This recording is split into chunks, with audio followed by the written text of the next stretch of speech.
안녕하세요. 정든 고향을 떠나 다른 지역에서 새 출발을 시작한 30대 여자입니다. 여러 사연을 들으며 문득 이혼할 때의 기억이 떠오르곤 하는데요. 이혼을 할 그 당시엔 결혼 생활을 유지하는 것보다 혼자 사는 것이 100배는 더 나은 선택이란 걸 누구보다 잘 알면서도 문득 겁이 나더군요. 그렇다고 해서 이혼 자체를 망설이거나 하진 않았습니다. 충분히 생각하고 내린 결정이만큼 미련이나 후회란 감정은 전혀 없었으니까요. 그러면 도대체 어떤 일을 겪었기에 사연까지 보내 하소연을 하게 되었는지 이야기 한번 들어보실래요? 연애 시절 남편을 한마디로 설명하자면 착한 사람 그 자체였습니다. 그 선하고 착한 모습이 좋았고 그래서 결혼까지 하게 된 것이었는데 막상 결혼을 하고 나니 이 남자는 착한 것을 넘어 멍청하다는 생각이 들 정도로 남에게 싫다는 말 한마디를 못하는 사람이더군요. 한 번은 이런 적이 있었어요. 회사는 달라도 늘 함께 출근길에 나서곤 했는데 하루는 급한 일이 있다며 남편이 저보다 일찍 집을 나섰죠.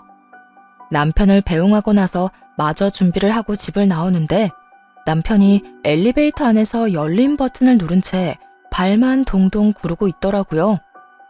여보, 지금 뭐해? 급히 처리해야 할 일 있다고 먼저 나갔잖아. 왜 엘리베이터를 잡고 있어? 그게 옆집 사람을 우연히 만났는데 휴대전화를 두고 왔다면서 금방 나올 테니 엘리베이터 좀 잡아달라고 해서 기다리고 있었어. 뭐? 당신 나간 지가 언젠데 지금까지 그러고 있으면 어떡해.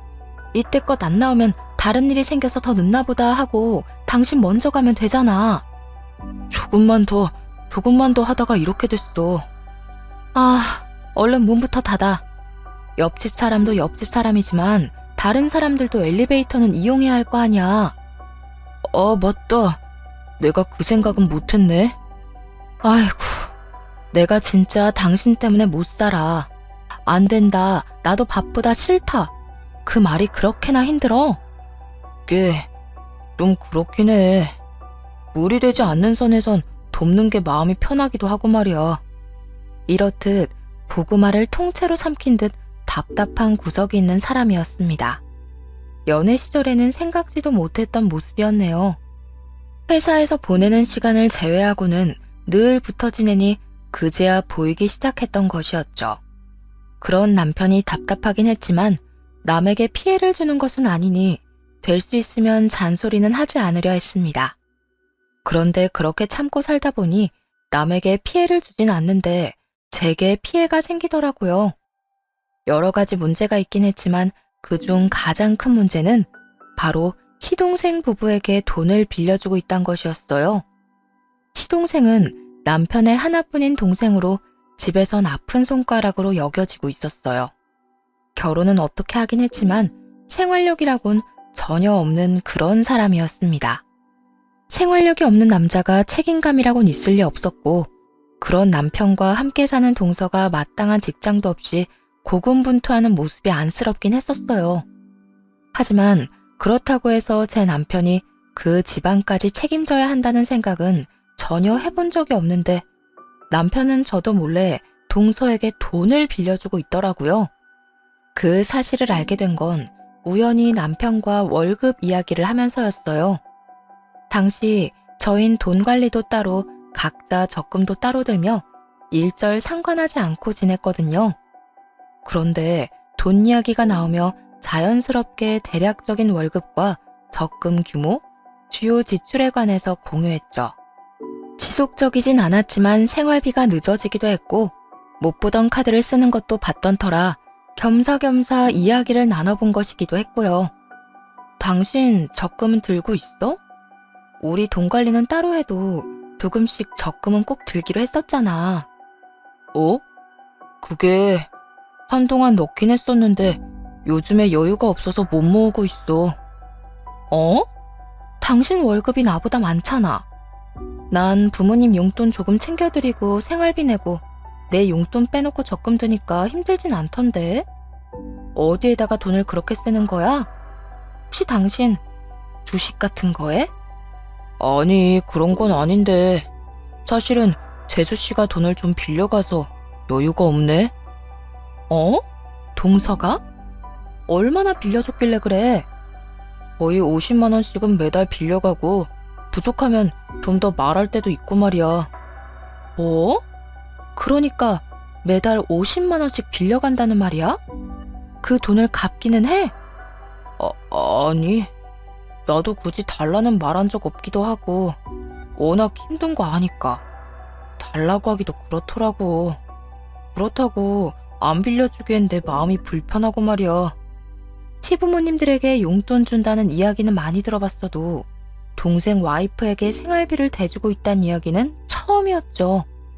그것도 서방님이 사정사정해서 빌려가는 것도 아니고 동서가 남편에게 직접 연락해 매달 돈을 뜯어가고 있다 하니 황당하더라고요. 거기에다 50만 원이 끝이 아니었고 부수적으로 10만 원씩, 20만 원씩 빌려간 금액도 적지 않은 금액이었더라고요.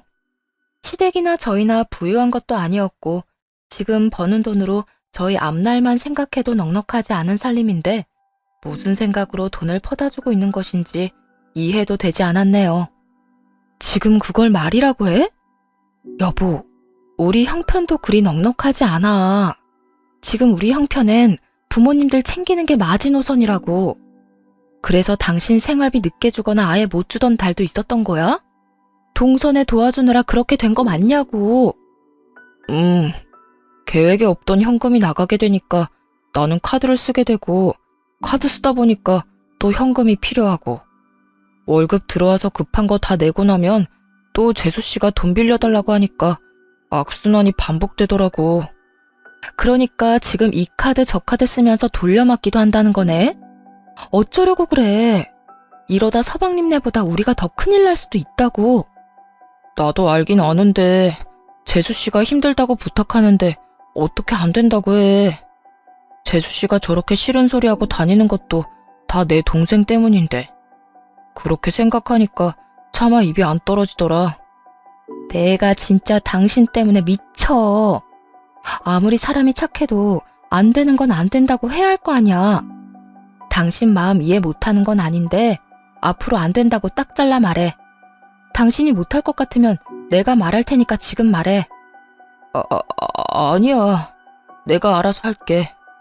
다른 건 몰라도 거짓말은 하지 않는 사람이라 믿었죠. 그런데 남편의 월급날을 기점으로 괜히 눈치를 보는 것이 어쩐지 수상하더라고요. 부르면 깜짝깜짝 놀라기도 하고 대화를 피한다는 느낌마저 들 때도 있었어요. 워낙 티나게 구니 모른 척하기도 힘들더군요. 그래서 남편이 도망가지 못하게 안방에 붙잡고 앉아 추궁을 하기 시작했습니다. 여보, 바른 대로 말해. 나한테 숨기는 거 있지? 내가 숨기긴 뭘 숨긴다고 그래. 당신 하는 행동이 딱 나한테 숨기는 게 있는 사람이야. 그러니까 지금 내가 좋은 말로 물어볼 때 말해. 괜히 지금 숨기다가 나중에 들키면 그땐 진짜 수습하기 힘들어진다.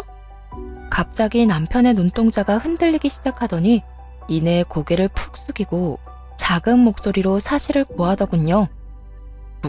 그게 사실은 재수 씨가 또 연락이 와서 돈 좀 보내줬어. 뭐? 또 50만 원 보내준 거야? 월급날에 연락이 와서 50만 원 보내주고 어제 또 연락 와서 급하다길래 10만 원 또 보내줬어. 아, 내가 딱 잘라서 안 된다고 말하라고 했잖아. 그리고 그런 연락이 왔으면 나한테 먼저 이야기를 했어야지. 그러면 내가 대신 안 된다고 잘 말했을 거 아니야.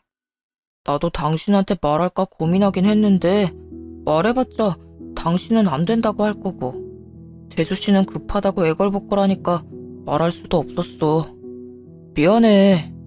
당신이랑 한 약속도 어기고 거짓말까지 해서 말이야. 그쯤 되니 남편도 남편이지만 동서에게도 화가 나더라고요.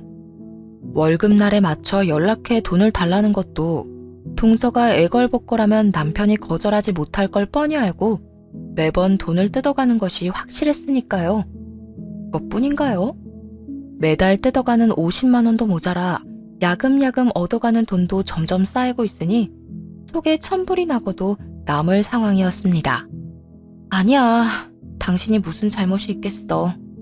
당신이 어떤 사람인지 뻔히 알면서 당신한테 그런 일을 시킨 내 잘못이지. 그냥 내가 해결할 테니까 당신은 잠자코 있어. 아니야, 내가 알아서 할게. 진짜 이번엔 안 된다고 할 수 있어. 아니다, 지금 바로 문자 보낼게. 나도 요즘 힘들어서 더는 돈 못 빌려준다고 말이야. 그래? 그러면 지금 내가 보는 앞에서 보내고 답장 오는 것도 보여줘. 남편은 제가 보는 앞에서 동서에게 문자를 보냈고 동서는 간단하게 알겠다는 답장만을 보내왔어요. 그렇게 일단락 되었다고 생각했는데 그 일은 사건의 시작이었습니다. 남편이 동서에게 문자를 보낸 바로 다음 날 동서는 저에게 연락이 왔더라고요. 형님, 아주버님이 갑자기 돈 없다고 하시는 거 형님이 시키신 거죠? 내가 한 건 맞는데 있는 돈을 없다고 한 건 아니야. 동서도 알다시피 우리도 형편이 좋진 않은데 언제까지 동서한테 돌려받지도 못할 돈을 퍼다 줄 수는 없는 노릇이잖아. 동서 상황도 이해하긴 하는데 우리도 힘들어서 내린 결정이니까 동서가 좀 이해해줘. 아주버님이랑 형님은 두 분 다 직장 생활 하시기라도 하지. 저희는 저도 남편도 변변찮은 직장도 없는 상태라고요. 아무리 힘들다고 해도 저보다 힘들겠어요? 형님, 저 진짜 힘들어요. 아파도 병원 갈 돈이 없어서 그냥 참고요. 밥도 간신히 끼니만 때우면서 지내고 있어요. 생활비도 못 주는 남편이랑 사는 제가 같은 여자로서 불쌍하지도 않으세요? 안쓰러운 마음이야 늘 있지. 동서 혼자 고생하면서 사는 것도 잘 알고 말이야. 그래서 동서한테 미안한 마음이 없잖아 있긴 한데 매달 50만 원씩 받아가는 건 우리한테 부담이 되긴 해. 그거 말고도 급하다면서 10만 원씩 20만 원씩 빌려갔다면서? 우리 남편도 돈 갚으라고 재촉할 사람도 아니고 동서가 갚을 수 있는 상황도 아닐 거고 이런 말까지 하게 돼서 미안. 그런데 우리도 더는 힘들어서 못 빌려줄 것 같아. 곡소리를 하며 감정팔이하는 것이 먹히지 않는다 싶었는지 동서는 짜증과 화를 섞어내며 최악의 수를 두기 시작하더군요. 물론 저에겐 전혀 통하지 않긴 했지만요. 형님, 저도 이런 말까지 하기 싫었는데 제가 이때까지 능력도 없는 남편이랑 살 수 있었던 이유가 뭔지 아세요? 그나마 착한 아주버님이 여러 방면으로 도와주셔서 희망을 갖고 참고 살 수 있었던 거예요. 그런데 형님이 중간에서 입김 넣어서 도움이 끊기게 되면 제가 어떻게 하겠어요? 하는 수 없이 이혼까지 하게 될 텐데 그 후폭풍 형님이 책임질 수 있어요? 나 하나 때문에 동서네가 이혼이라도 하게 되면 어떻게 하나? 이딴 바보 같은 걱정은 전혀 되지도 않았어요. 그저 동서의 뻔뻔한 태도와 어처구니 없는 그 생각으로 인해 저와 남편을 얼마나 호구로 여기고 있는지 깨닫게 되었죠. 남편 같은 사람과 산다고 저를 바보 멍청이로 아는 것도 아니고 이참에 확실히 짚어줘야 할 것 같더군요. 이혼? 동서가 그런 말하면 내가 걱정이라도 할 줄 알았어? 이혼을 해도 동서가, 이혼녀가 돼도 동서가 되는 건데 냉정하게 말하면 나하고는 아무 상관없는 일이잖아. 물론 내가 책임질 일도 아니고. 형님 이제 보니까 정말 모진 분이네요. 다른 것도 아니고 그까지 푼돈 때문에 이혼할 수도 있다는데 상관없는 일이라뇨. 에이, 그까지 푼돈은 아니지. 50만 원씩 1년이면 600만 원이야. 거기에다 동서가 어쩌다 한번 빌려가는 것도 아니고 매달 적게는 50만 원, 많게는 100만 원씩 빌려가는 달도 있던데 그게 어떻게 푼돈이야?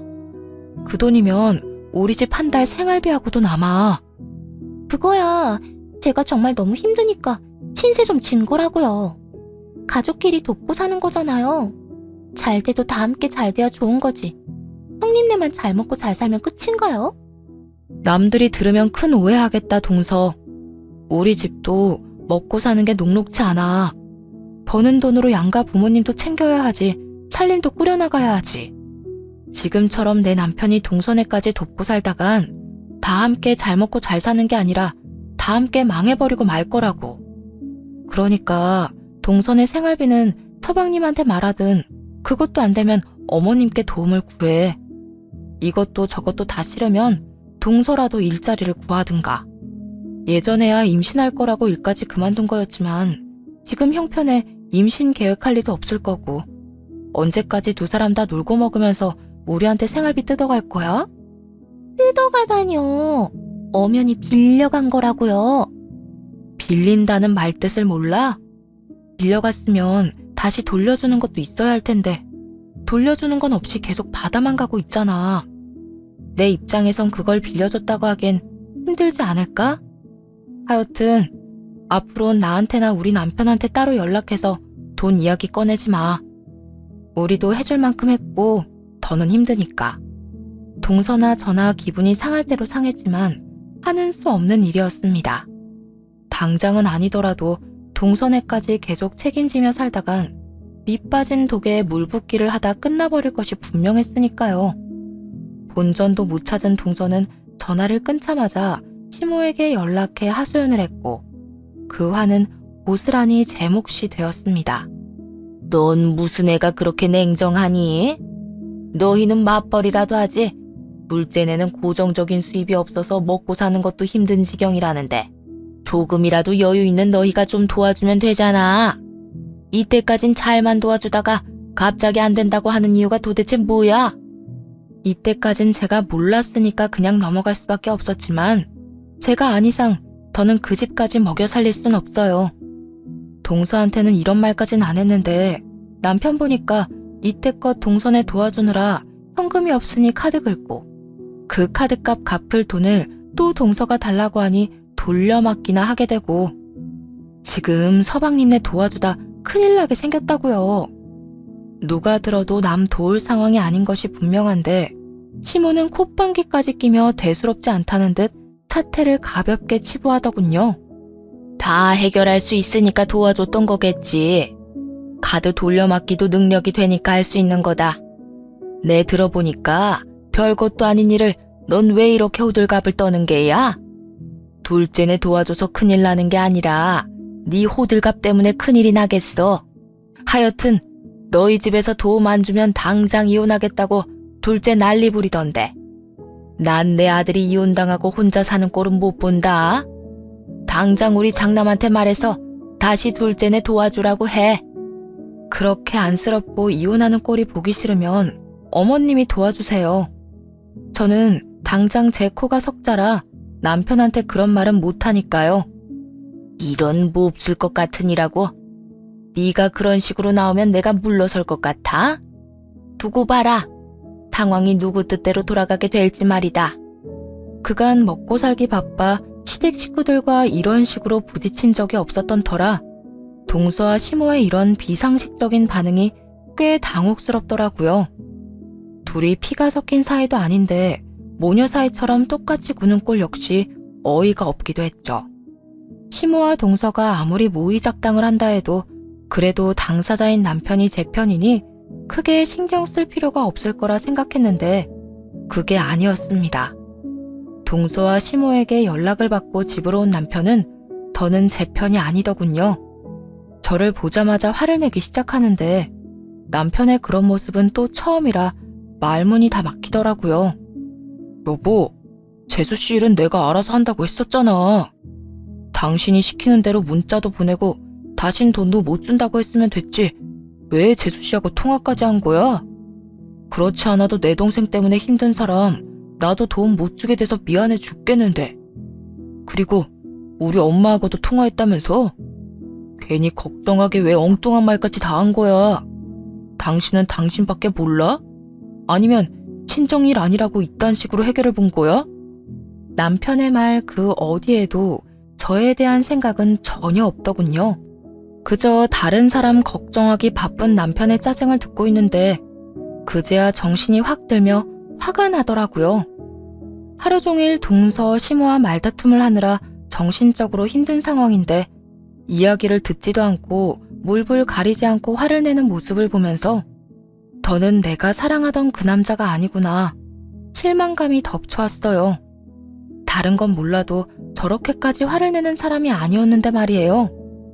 당신 지금 나한테 화내는 거야? 내가 뭘 잘못했다고 나한테 화내? 동서랑 통화한 거? 내가 먼저 전화 걸어서 뭐라고 한 것도 아니고 동서가 전화 와서 우는 소리 하길래 좋은 말로 우리도 힘들어서 안 된다고 했어. 그런데 동서가 이혼 이야기까지 꺼내면서 화내는데 나라고 참고 있었어야 해? 그리고 어머님도 마찬가지야. 동서가 어머님께 뭐라고 했는지 나한테 먼저 전화 와서 화내고 난리 부리셨어. 아무리 좋게 설명해도 안 되길래 당신이 지금 어떤 상황인지 설명해 준 것뿐이고, 아무리 좋게 말해도 화부터 내는 사람들한테 내가 천사도 아니고 시종일관 좋은 소리가 어떻게 나와. 아무리 그런 상황이었어도 당신이 한 번 더 참아줬어도 되는 거잖아. 꼭 이렇게 여러 사람 속상하게 만들었어야 했어? 당신은 내 속 타들어가는 건 안 보여? 나도 속상해. 나도 힘들다고. 어떻게 된 게 남편인 당신한테 나는 안중에도 없어? 내 심정은 어떤지, 내가 무슨 말까지 들었는지 그런 건 전혀 궁금하지도 않아? 다른 사람 신경 쓰면서 걱정하기 전에 나부터 살펴봐야 하는 게 당연하잖아. 당신은 엄마나 재수 씨보단 강하고 살만하잖아. 두 사람 다 정신적으로 많이 힘든 사람들이야. 상황은 말할 것도 없고. 그런 사람들부터 걱정하는 건 당연하지. 당신도 가족이지만 엄마도 재수 씨도 내 가족이니까 말이야. 내가 강해? 살만해? 당신 눈엔 내가 그렇게 보여? 당신 대신 양갓집에 용돈 드리고 생활비까지 나 혼자 다 짊어지고 있는데 그게 살만해 보여? 그리고 가족? 그래, 엄연히 가족은 맞지. 그런데 당신이 가장 지켜야 할 가족은 나라고, 나. 나는 당신이랑 우리 가정이 그 어떤 일보다 우선인데 왜 당신은 내가 가장 후순위일 수가 있어? 당신은 어떨지 몰라도 난 당신도 중요하지만 다른 가족들도 중요해. 그리고 지금은 다른 가족들이 많이 힘든 상황이니 당신보다 조금 더 신경 쓰고 있는 거고. 아, 그래? 그래서 앞으로 어떻게 하겠단 건데? 당신이 나한테 화내면서 몰아붙일 때는 하고 싶은 말이 있어서 이렇게까지 하는 거잖아. 당신이 그렇게 말하니까 나도 직설적으로 말할게. 나 앞으로는 당신이 뭐라고 하든 내 동생이랑 재수씨 도와줄 거야. 뭐? 그러면 우리 생활은 어떻게 할 건데? 당신 카드값은 어떻게 하게? 내 카드값이야 내가 좀 더 아껴 쓰면 되고, 우리 생활비는 당신이 다 내면 되잖아. 당신이 재수씨처럼 노는 것도 아니고 직장 생활하는데 뭐가 걱정이야? 호구짓은 혼자 하면 되지 저까지 끌어다 호구짓을 시킬 작정이더군요. 정말 피치 못할 사정으로 생활비조차 벌지 못하는 상황이라면 저 역시 기꺼이 도우라고 했을 겁니다. 온 가족이 저만 인정머리 없는 사람으로 몰아가는 것이 싫기도 하지만 무엇보다 남편이 번 돈으로 남편이 그렇게 하고 싶다고 하니까요. 하지만 앞서 말씀드렸다시피 서방님은 몸이 불편해 일을 못하는 것도 아니었어요. 힘든 회사 생활을 견딜 만큼 인내심이 강하지도 않았고, 그렇다고 책임감이 있는 사람도 아니었을 뿐더러 게으르기까지 했죠. 동서도 마찬가지였죠. 하다못해 단기 알바라도 구하면 급한 생활비는 벌 수 있는 상황이란 걸 모르진 않을 텐데 그저 놀고 먹으며 남편에게서 나오는 생활비만 바라고 있었으니 도와줄 생각이 전혀 들지 않는 것이 당연했습니다. 남편도 이런 사실을 전혀 모르진 않을 텐데 그저 불쌍하다며 저의 희생만 바라니 화가 났죠. 한심하기 짝이 없는 남편이 미워지기까지 하더군요. 난 나 혼자 우리 집 생활비 다 감당할 생각 없거든. 그러니까 나한테 그런 헛소리 할 시간에 당신 동생이나 동서한테 일자리 구해서 생활비라도 좀 벌어쓰라고 그래. 사지 멀쩡한 젊은 것들이 언제까지 놀고 먹을 거래? 하여튼 난 분명히 말했다. 앞으로 생활비 빼먹지 말고 넣어. 남편은 끝까지 대답하지 않았고 이렇게 부부싸움은 찝찝함을 남긴 채 끝이 났습니다.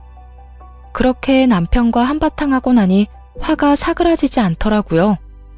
다음날 전 동서내로 찾아갔고 그곳에서 더 화나는 모습을 보게 되었습니다. 동서는 물론이고 서방님 시모 남편까지 정답게 모여앉아 하하호호 배달 음식을 시켜 먹고 있더라고요. 카드값도 제대로 갚아내지 못해서 시달리고 있는 주제에 한식, 중식, 일식 아주 종류별로 골고루도 시켜줬더군요. 주말 아침부터 말도 없이 나가더니 여기 와 있었어? 왜? 당신 없으면 이 사람들은 밥도 못 먹는 신세래? 이 사람들이라니, 당신 무슨 말을 그렇게 해? 그러면 지금 내 입에서 말이 곱게 나오게 생겼어? 나는 지금 생활비에 양가 부모님들 용돈까지 감당하느라 등골이 휘청하는데 당신이 여기서 이러고 있는 거 보고 내가 화가 안 나게 생겼냐고. 거기에다 당신이랑 나랑 싸운 건 기억도 안 나? 나랑 그렇게 심하게 싸워놓고선 여기서 하하호호 밥이 넘어간다니 진짜 대단하다 대단해. 당신한테 내가 가족이긴 해? 내가 당신 부인이긴 하냐고. 당신이랑 싸워서 나도 기분이 좋진 않았어. 그런데 내 기분이 안 좋다고 해서 가족들 모인 자리에서 굳은 표정으로 있을 수는 없잖아. 여기 시킨 음식들도 다들 어제 저녁도 못 먹었다고 해서 이것저것 시키다 보니까 이렇게 된 거야. 처음부터 당신만 빼놓고 먹으려고 작정하고 왔던 건 아니었으니까. 괜히 오해해서 분위기 망치지 말고 앉아서 당신도 먹어. 속이 없는 건지 생각이 없는 건지 그쯤 되니 구분도 되지 않았어요. 도끼 눈을 뜨고 보는 그 사람들과 더는 같은 자리에 있고 싶지도 않아서 다른 사람에게 경고하는 대신 남편 놈에게 말을 남기고선 그 자리를 나와버렸습니다. 앞으로 생활비는 무조건 반반에다가 어머님 댁 용돈은 당신이 드려. 당신 카드도 많이 쓴 것 같고 여유도 없는 것 같아서 어머님 용돈은 내가 드리려고 했었는데 지금 보니까 그럴 필요도 없겠네. 앞으로 난 우리 집 용돈만 챙기고 생활비도 딱 절반만 낼 거니까 그런 줄 알아. 그 말만 남기고 바로 집으로 돌아와 버렸고 남편 놈도 상황이 심각하단 걸 눈치챘는지 물이 나게 쫓아왔더군요. 제 팔을 붙잡고 개거품을 물기 시작했지만 신경 쓰이지도 않았네요. 여보, 그게 무슨 말이야. 부모님 용돈은 이때껏 당신이 챙겼었잖아. 그런데 나한테 그걸 챙기라니. 당신 말대로 나 힘든 거 뻔히 알면서 꼭 그렇게까지 해야 했었어? 애초에 당신 부모님은 당신이 챙기기로 했던 거였잖아. 그런데 당신이 계속 깜빡하니까 내가 우리 부모님 챙기는 김에 같이 챙겨드린 거였고 일종의 내가 당신한테 호의를 베푼 거였는데 당신이 그딴 식으로 굴면 나라고 당신한테 계속 호의를 베풀 필요는 없잖아? 그러니까 앞으로는 당신이 알아서 해. 그리고 생활비 잊지 말고. 여보, 진짜 이럴 거야? 이럴 거야. 그러니까 좋은 말로 할 때 들었어야지. 이번에도 동선에 돕느라 생활비 안 주고 무시하면 당신이랑 이혼할 거니까 그런 줄 알아. 이제부터 나는 구경도 못하는 내 남편 돈으로 다른 사람들이 호의호식하는 꼴 못 보니까 이혼은 싫었는지 남편은 뒷말을 달진 않았고 생활비도 제 날짜에 통장으로 들어오더군요. 남편의 행동도 제가 알던 모습으로 돌아왔고 모든 것이 평소와 같았는데 여전히 느낌이 싸했습니다. 맞은 적도 없는 뒤통수가 얼얼하기도 하고 왜인지 남편의 행동이 수상하게 느껴지기도 했고요. 그런 찝찝한 기분이 드는 것엔 이유가 있을 거란 생각이 들어 홀린 듯이 남편의 휴대전화를 살펴보게 되었습니다. 제 촉이 맞더군요. 여전히 동서는 남편에게 생활비를 받아 쓰고 있었고 남편은 저에게 이런 사실을 숨겼던 것이었죠. 그것도 50만 원보다 큰 돈을 말이에요. 거기에다 늘 동서의 뒤에 숨어 아쉬운 소리를 직접 하지 않던 시동생까지 남편에게 우는 소리를 했는지 남편이 가게까지 차려줬더라고요.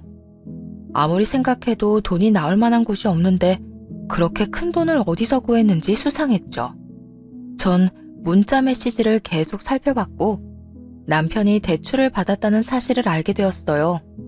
저에게는 눈꽃만큼도 발휘하지 않는 대단한 가족애를 동서 부부에게 아낌없이 퍼다붓고 있었더군요. 남편 스스로는 어떻게 생각할지는 모르나 제가 보기엔 그야말로 호구의 본보기였습니다. 그 모든 증거들을 휴대전화로 사진 찍어 남겨두곤 남편에게 이혼을 통보했어요. 우리 이혼하자. 뭐? 이혼? 나 생활비도 잘 주고 있잖아. 그런데 이혼은 무슨 이혼이야? 생활비? 잘 주고 있지. 그런데 그러면 뭐해?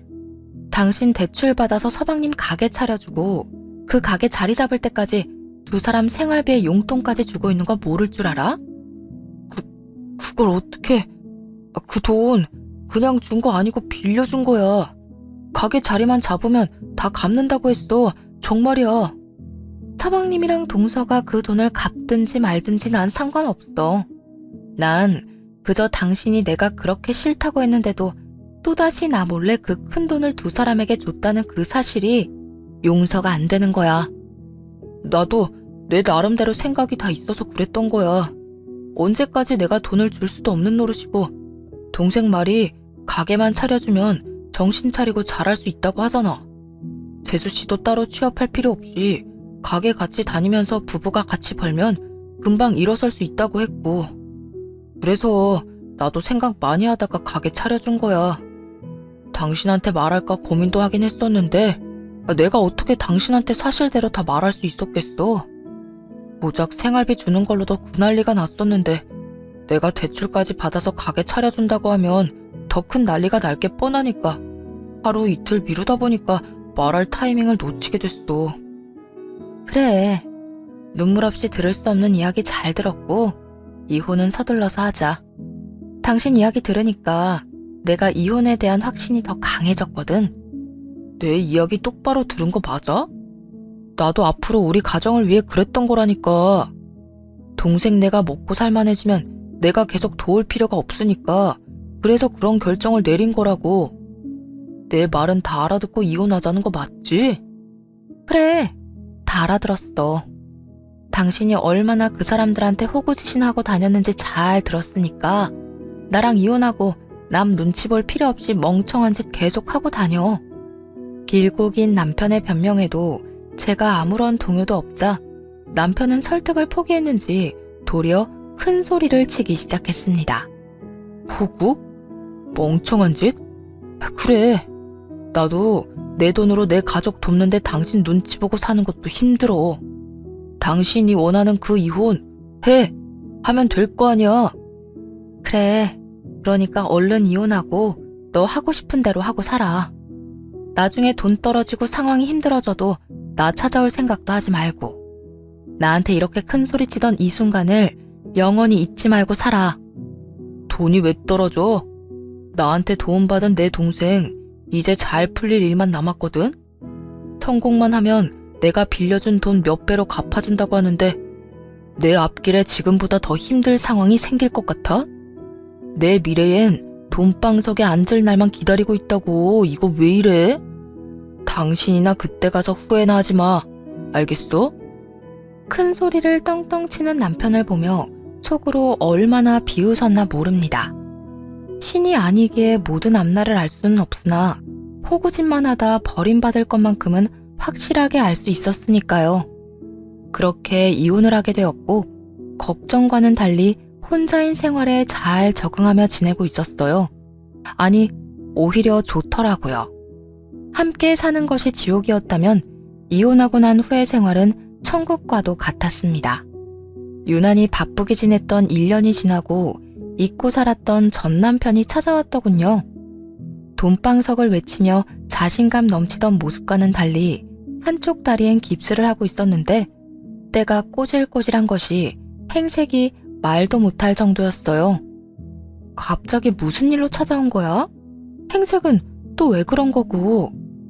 동생이 잘 먹고 잘 살게 해줄 거라고 하더니 뜻처럼 잘 안 됐나 봐? 한껏 비꼬는 말에 전 남편은 고개를 푹 숙이고 그간 있었던 일을 설명하기 시작하더군요. 그게 당신이랑 헤어지고 동생이랑 재수씨 뒷바라지하는 게 만만치 않더라고. 그래서 회사 마치고 배달 아르바이트까지 해서 돈이란 돈은 다 쏟아부었는데 오토바이 사고가 났어. 그 덕에 다리는 이렇게 되고 입원도 하는 바람에 일에도 지장 생기고 결국 회사에서도 잘리게 됐어. 내가 돈은커녕 빚더미 안게 되니까 내 말이라면 끔뻑 죽던 가족들이 내 연락은 다 피하더라. 동생네는 가게 처분하고 이사까지 가버리고 엄마는 집에 찾아가도 문도 안 열어줘. 어떻게 우리 가족이 나한테 그럴 수가 있어? 당신은 이해가 돼? 저에겐 너무나도 뻔한 결말이었기에 놀랍지도 않았지만 전 남편은 자신이 처한 상황이 도무지 이해가 되지 않는다는 듯 저를 붙잡고 울먹이기 시작했죠. 이혼을 할 때나 저를 붙잡고 울려고 하는 그 순간이나 한심하기 짝이 없는 모습이었습니다. 나한테 위로라도 바라고 찾아온 거야? 그러게 내가 그랬잖아. 멍청한 호구짓은 혼자 하라고. 그땐 나를 피도 눈물도 없는 사람 취급하더니 이제 와서 내 말이 맞는다 싶으니까 날 찾아온 거야? 하소연할 곳이 그렇게나 없었니? 그래, 당신 말이 다 맞았어. 내가 호구였고 내가 멍청했어. 이렇게 되고 나니까 주변에 사람이 진짜 없더라. 그나마 나를 가장 믿어주고 사랑해줬던 사람이 당신인데 당신마저 내 아니란 판단 때문에 놓쳐버리고 이제 와서 이런 말 하는 거 늦은 거 아는데 그래도 이 말은 꼭 하고 싶었어. 미안해. 그땐 내가 진짜 미안했어.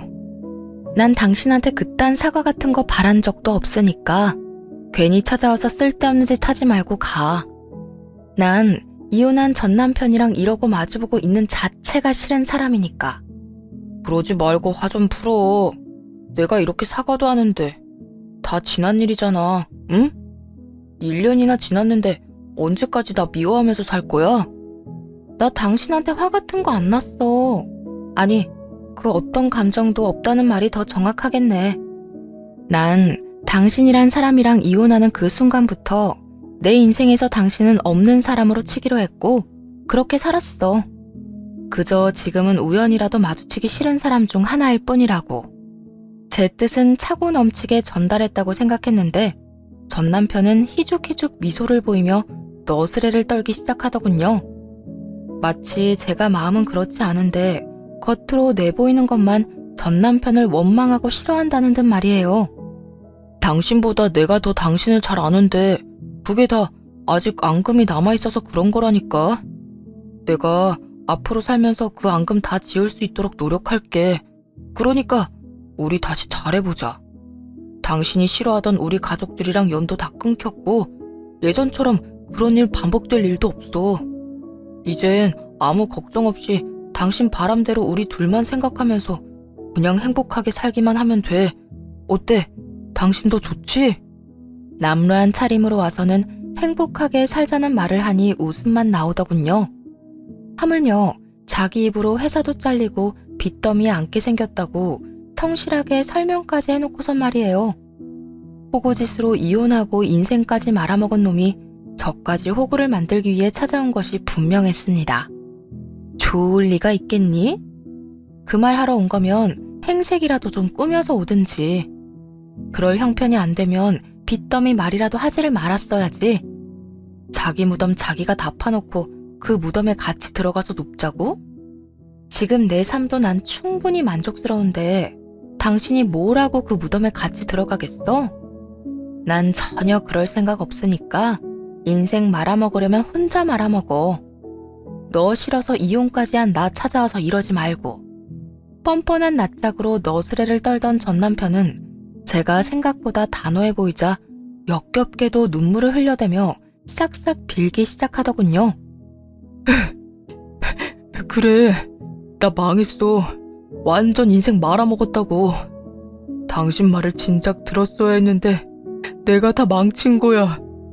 그래서 내가 다 되돌려 놓으려고 하는 거잖아. 당신, 나 없이 살 수 있어? 지난 1년간 당신이 보낸 시간이 만족스러웠다고 하긴 했지만 그건 다 당신이 착각하고 있는 거라고. 잘 생각해봐. 우리 결혼 생활 동안에 얼마나 좋았어. 당신도 착한 내가 답답하다면서도 남한테 피해 안 주고 사는 내가 좋다고 나 많이 사랑해줬었잖아. 나 당신이 사랑했던 그때 그 모습으로 돌아가서 당신 옆에서 다시 살고 싶어. 그러니까 제발 나 좀 용서하고 다시 받아주라. 이 말을 듣는데 혼자 돈 때문에 힘들어하며 어떻게 해서든 가정을 지키고자 했던 제 모습이 떠오르더군요.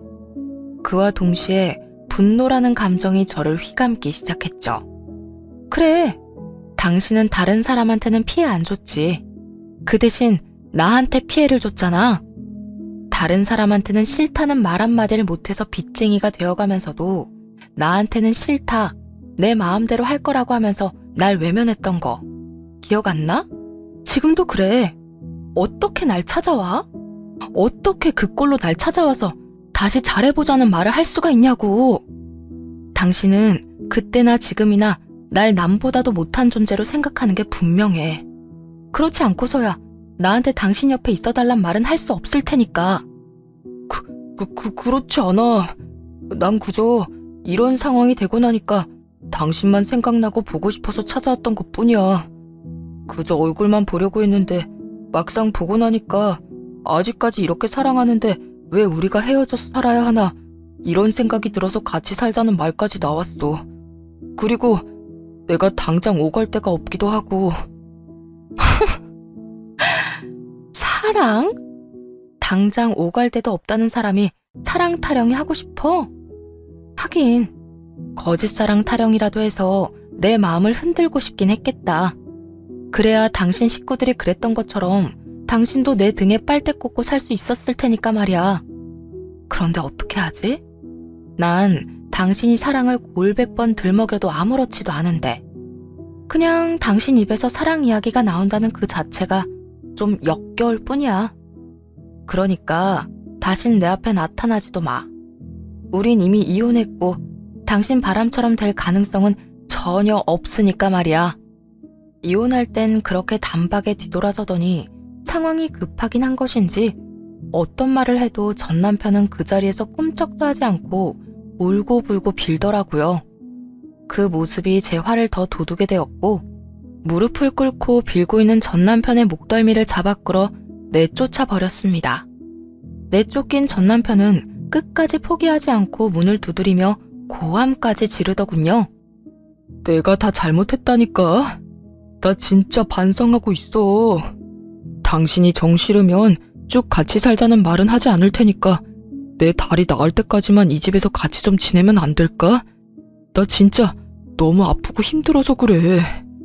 내가 당신한테 하는 마지막 부탁이다 생각하고 조금만 지내게 해줘. 어? 결국 집 앞에서 난동을 부리는 전 남편을 경찰에 신고했고 전 남편은 경찰분들의 손에 끌려갔네요. 끝까지 고함을 지르며 말이에요. 전 남편의 한심한 꼴을 보고 나니 그놈의 식구들은 어떻게 지내는지 문득 궁금해지더군요. 그래서 여러 방면으로 그들이 어떻게 사는지 알아보았고 소식을 전해 들을 수 있었어요. 우선 잘 사는지 못 사는지부터 말씀드리자면 제대로 못 살고 있다고 하더군요. 전 시동생은 전 남편이 준 돈은 이미 다 날려먹은 지 오래고 술까지 입에 대며 폐인처럼 지낸다고 해요. 그 모습을 곁에서 지켜보던 동서는 생활비가 없어 주부 대출까지 받으며 남편이 정신 차리길 기다리다가 결국은 버티지 못해 이혼하고 도망갔다고 하더라고요. 그리고 시모의 상황도 만만치 않았어요. 용돈이 끊기게 되자 노후 생각은 전혀 하지 않고 그간 모아뒀던 돈을 야금야금 써버렸다고 하더군요.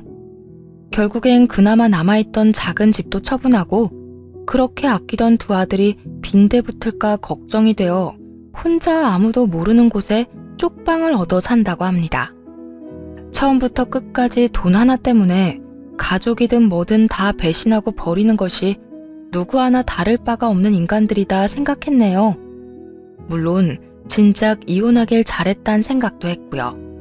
그 후 전 남편은 찾아오지 않았고 3년이란 시간 동안 잘 지내고 있습니다. 회사는 이직을 한 상태인데요. 지역까지 옮기며 이직을 결정한 결정적인 계기는 바로 엄마 때문이었어요. 다 망해버린 전 남편과 전 시댁 식구들의 소식은 통쾌함을 가져다 주긴 했지만 어쩔 수 없이 못난 감정들이 자꾸만 저를 괴롭히더라고요. 원망, 질책, 분노 등 도움이 되지 않는 그런 감정들 말이죠. 거기에다 언제 또 회사나 집으로 찾아올지 모르는 그 사람들 때문에 조금의 불안감도 있긴 했습니다. 이런 제 상황을 눈치챈 엄마가 이런 말씀을 하시더라고요. 딸, 그러지 말고 다른 지역에서 회사 알아보는 건 어때? 너무 멀지도 않지만 그렇다고 해서 너무 가깝지도 않은 그런 곳 말이야. 그곳에서 새롭게 다시 시작한다고 생각하고 차근차근 다시 쌓아봐. 처음엔 물론 힘들겠지만 거기도 사람 사는 곳인데 살다 보면 여기서 그렇게 지내는 것보다 더 좋지 않겠어? 너만 괜찮다면 우리도 너 따라서 이사해도 괜찮고 말이야. 아니야. 괜히 나 때문에 엄마 아빠까지 고향 떠날 필요는 없고 이직이나 이사 한번 고민해 볼게. 그래, 잘 고민해봐. 네 인생이니까 네가 하고 싶은 대로 하는 게 맞긴 한데 엄마가 걱정되어서 그래. 이혼이 보통 일도 아니고 하물며 전 남편이 그 모양 그 꼴이 돼서 찾아오기까지 했으니 너도 여러모로 걱정되고 신경 쓸 거 아니야. 그러니까 잘 고민해보고 만약에 엄마 뜻대로 할 거면 여기에서 있었던 일은 여기 이곳에 다 두고 떠나. 우리 딸이 이혼 따윈 떨쳐버리고 홀가분하게 훨훨 날아갔으면 좋겠어. 이 엄마는. 결국 고민 끝에 이직을 하며 이사를 하게 되었네요. 고민한 순간들이 아까울 만큼 행복하게 지내고 있습니다. 우선 이직한 회사에서 2년차 때 진급을 하게 되었고요. 다행히 마음 맞는 동료들도 많이 생겨 회사에서 받는 스트레스도 적은 편이에요. 요즘엔 취미로 가죽 공예를 배우고 있는 중인데요. 망치질도 해야 하고 바느질도 힘들긴 하지만 적성에 맞는 것 같아 자격증반까지 도전해볼 생각이에요. 추후 회사를 그만두고 나면 작은 공방을 차리고 싶은 마음도 있긴 해서요. 미래를 위한 투자이기도 하죠. 결혼 생활을 할 때는 두 사람이 벌어도 하고 싶은 거, 먹고 싶은 거 다 마음 편히 하지 못하고 살았는데 이혼한 지금은 혼자 벌어도 하고 싶은 거, 먹고 싶은 거 정도는 다 하고 행복하려 노력하며 살고 있어요. 인생 뭐 별거 있겠어요? 하고 싶고 먹고 싶은 거 먹고 살면 그게 제대로 사는 거 아니겠어요? 전 앞으로도 이렇게 살 예정입니다. 제가 이혼을 하며 깨달은 바가 있는데 무엇보다 중요한 건 제가 만족하고 행복한 삶이더라고요. 가정도 물론 중요하지만 우선적으로 제가 행복해야 가정 역시 행복하다는 걸 느낀 것이죠. 이로써 제 사연도 끝입니다. 이만 물러가 볼게요. 긴 이야기 들어주셔서 감사합니다.